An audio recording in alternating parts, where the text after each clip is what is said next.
Mananatiling legislative caretaker ng ikatlong distrito ng Negros Oriental si House Speaker Martin Romualdez. Yan ang kinumpirma ni House Majority Leader Manix Dalipe at House Secretary General Reginald Velasco kasunod ng pagkansela ng COMELEC sa eleksyon para sa pagkakongresista sa nasabing lugar.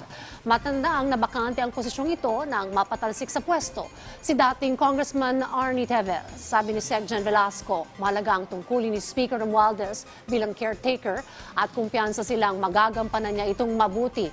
Bukod sa Negros Oriental, may isa pang distritong hahawakan ng House Speaker.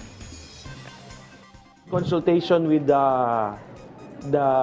political leaders of Palawan, Speaker Romualdez will also be the caretaker for the congressional district of the late Edward Hagedorn.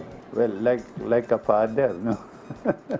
Kung anong trabaho ng congressman, yun din yun, no?